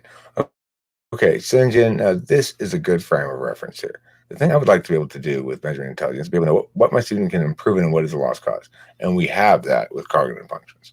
I told my student today, it's like at the end of the Joanna video, which hopefully she'll let me publish, I tell her, look, hey, so Joanna, do you like debate? She's like, no. This wasn't your favorite class of your huh? No. It's like, well, why don't you like it? She went through these reasons why she didn't like it. Just total ISFJ shit, just straight up ISFJ reasons. So what I did at the end of the class there today was explain to them what the kind of ontological violence they're going to face in the world today. I said, listen, Jojo, the thing that is your blind spot. Remember, everybody has a blind spot. You saw Eileen's blind spot. You can't really see Joanna's blind spot so clearly, but I explained it to you. And you have a blind spot too. And unfortunately, your blind spot is something that comes up a lot in school, namely conditional logic stuff. You may encounter people in the world who, because you have trouble with conditional logic stuff, because it's your blind spot again, remember, who think that you're dumb or tell you you're dumb or think that you're not smart as they are. Same thing with Eileen, because she can't come up with ideas on the fly. She's not creative. Some people will normally say you're dumb or you're. Same with Joanna, because she doesn't know how to solve any problems. When I asked her the question about how to fix my house, she said she'd hire somebody to fix it, but she had good ideas for how to design the inside of it and what I wanted it to look like, and she could do the design for me. Such is the most textbook ISFJ video I've ever seen in my life. This girl, of course, can't game it at all. Knows nothing about cognitive functions, and it's just answering every question like she looked it up in the ISFJ book and read the textbook answer. So, that was kind of fun. And the point is, what I explained to them all in the class at that point was, none of you are dumb. And don't let anybody tell you that there's something wrong with you or that you're not smart enough or whatever. Remember, the person who's telling you that has their own area of incompetence. And it is just as dramatic and significant as your own, and no more and no less. When they are telling you that, they are imposing their own biases on you. So, and I give an example of, I used to be the teacher, somebody who expected a lot of extroverted intuition from my students. But you girls see here, Eileen can't do that. It used to be I'd call her up to the front of class and I would have been like, okay, so come on, just make up some shit right now. And she'd be unable to do it. And I'd say something like, I didn't really used to do this, but I'd hand it up for the kids, Like, what's wrong with you? Why can't you do that? What's wrong with your brain? And I explain to them there is absolutely nothing wrong with any of your brains. It's the point I'm trying to make here. Just because you can't do something intentionally that is in someone else's comfort zone, it gives them an advantage over you. Don't let them bully you about that. If some teacher is like, what's wrong with you? Why can't you do that? You come right back at them, or you come talk to me or whatever, but explain that no, you're just expressing your own function bias. Anyway, I tried my best to do a little preemptive ontological, give them a little ontological armor in advance, so to speak. Okay. Where am I here? What is a K-hole like? Dissociative. It's hard to explain, but you're just not there. And yet you are kind of still there, and you don't know where you are. I mean, where's me? No, what I'm asking is, recognizing the abstraction from the already existing object of calculus, is that the same as learning it other than the object itself? Okay, well, I'm not entirely sure what you're asking, but I think you might be asking, is Ni, how is it that Ni reacts with existent objects if they haven't experienced them before or something like that? If that's what you're getting at, it's a very good question and one I want to address coming up. It's one I've been thinking about and trying to distinguish between what it means to know without having an experiential object. It just means to intuit, basically.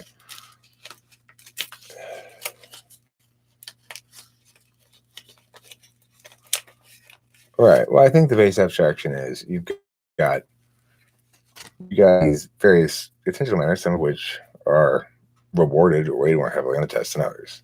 Intuition is weighed reasonably heavily, especially introverted intuition. At least being able to attend to something by introverted intuition will, for some of the things, give you quicker and more determinate answers with less effort. But if introverted intuition falls short, then you need to apply one of the other kinds of attention towards it. And so it's not, I don't know. It's such, I don't even want to get my hands in that messy box. IQ is such a messy box that I don't even want to fucking try to figure out what will correlate with it, because it's like saying,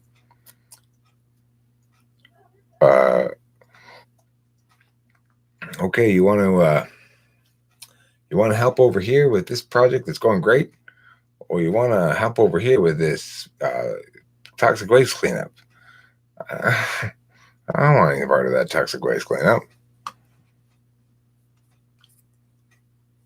Billy Corgan is from the Smashing Pumpkins. Thank you. He is. I knew that, but Zandy didn't. Eric, can you explain the computer model you said in the DSP debate? Maybe give me some links of some similar models. Well, I have a video and document that explains it. If you haven't watched that yet, I'd say watch that first. It's called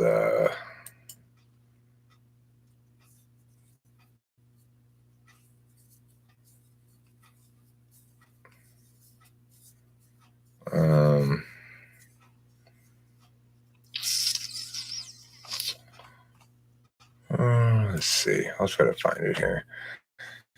It's basically a video in which I explain all of the, or not all of it, but I get a good start on the mechanics of it, explaining what constitutes an object, what constitutes this, and what constitutes that, and all that kind of stuff. If you ask me for an equivalent system, I mean, in some senses, it's just kind of like a system, like a database. It's got means to access columns of data, like SQL or something. You could probably code it entirely in SQL, but you just have to. I mean, you couldn't code it entirely in SQL. You have to have some sort of graphic user interface. But what I mean is, the data interactions could probably be done the back end of it could all be SQL probably. I mean, I don't really know that stuff very well. The only way I can think to do it is through SQL, because I don't know anything about computer languages. I know a little bit about databases, and that's it, So I could think of a way to possibly do it with SQL, but I think there's probably a much better way to do it, and so I don't even want to think about trying to do it myself. Okay, so let's see. How do you know which is best, is what it's called, something like that.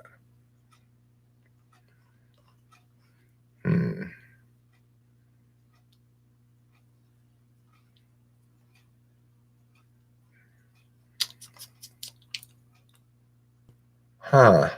Where is it?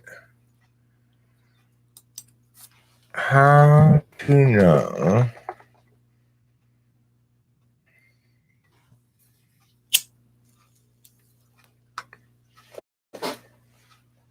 All right, this one. This is it streamed, though. How do you know what's best? Fucking, I don't remember, dude. It's so hard to tell you where it's at. It wasn't that long ago. It was just like a little while ago. I made a document, I made a video. It's called How You Know Whether Your System Makes Sense or something like that. This one, Typology in Crisis, which system is best? Here we go. Paste.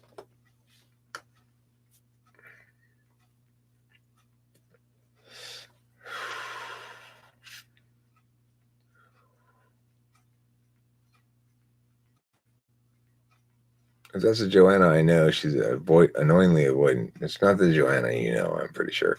Do IQ questions only test NI or TI? I don't know what they test. That's the point. Is nobody knows what they test. They test a variety of different things. And why they should prioritize the configuration of different things as intelligence worth rewarding and exclude the things they exclude is completely arbitrary. Symbols relate to NI as a function of time and consistency too, probably. It really shouldn't be that hard to find a coding partner. I haven't really looked. I mean, I'm just sort of now developing out all the ways, the mechanics that would break down to be operationalized, like I was saying, like how to define things as objects and how the vectors would be, and I've also got it modeled out as a card, which I also got a good start on and then didn't finish it, you know me. But the card game is also a good way to understand the mechanics of it. It's a slightly different mechanics because it's a card game, so it's limited in what it can do a little bit more. But it's kind of the same mechanical idea, and you can see how it would play out as cards, where you can have people doing the mechanics. You don't need any computer at all. That's a good way to show what I'm talking about and do the thing. But document here. I don't think I made a video on that. It was too boring to read the whole thing, if I remember correctly. So, function roaming, it's called. Function roaming.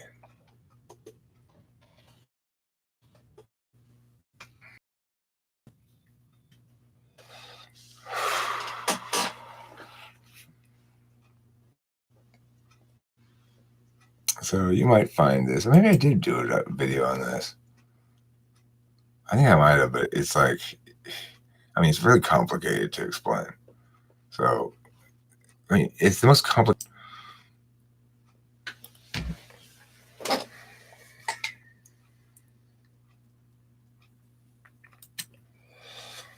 Okay. So here's function roaming. This should help you understand my mechanics as well.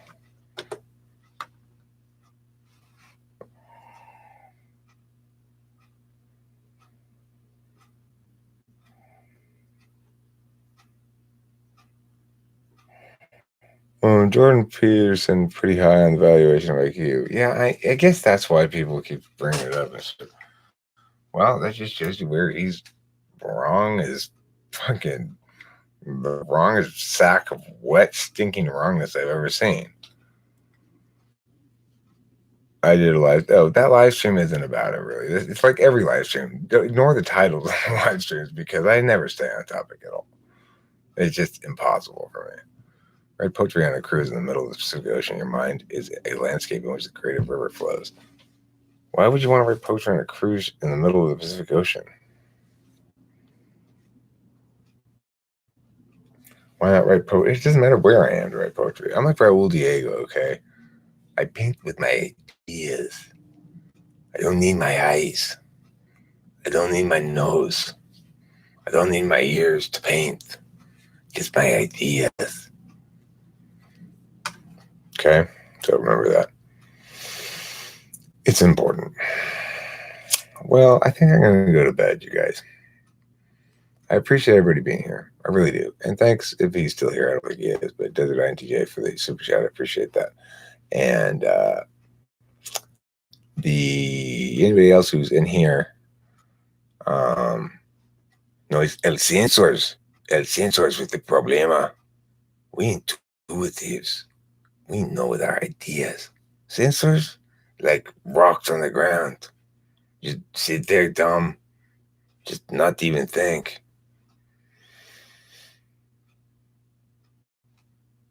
So what do you think is the phenomenon that allows people to make realistic video games and rockets? Hmm. It's a confluence of various intentional manners directed by either individuals in isolation, which is more like a deliberation action type, or individuals in coordination, which is more like an interface knowledge type, or coordinations between both those types to generate to take ideas and make them reality. What do you think is the phenomenon here that allows this cognitive function thing happen? I think it's because I'm so smart. No, it's because I'm very active ideationally amongst these ideas, and I, as a tool function, objectively parse everything down. It's sort of inevitable that I'd come up with something. I didn't come up with anything really. It's just I took ideas from here and there and everywhere and just sort of, oh, it's got to be like this. Parsed away all the wrongness until there was nothing left that could possibly be parsed away. Does that make me smart? I don't know. It makes me clever, right? Which is all I really want to be.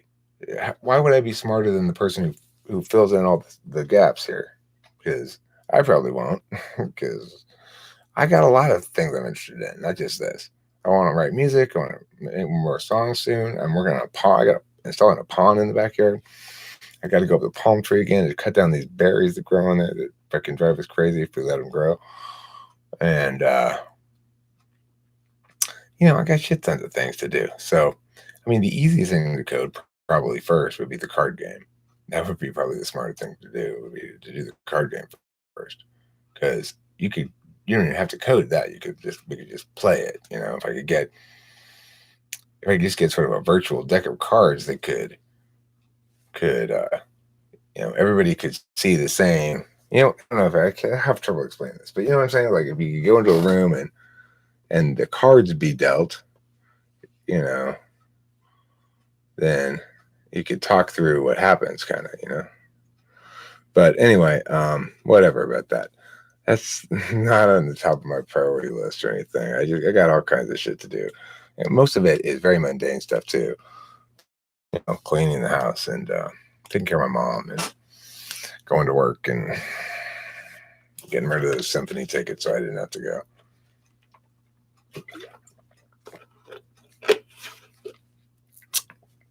I'm indifferent towards the matter with sauce, but thank you for your wishes. I won't call them well or ill, since apparently some people like that. Well, if you look at that document, it's not done either. The document, the idea is pretty complete in my head, but it was taking so long to explain. I just got tired of explaining it. It's like, thanks a lot, everybody. Rock and or roll.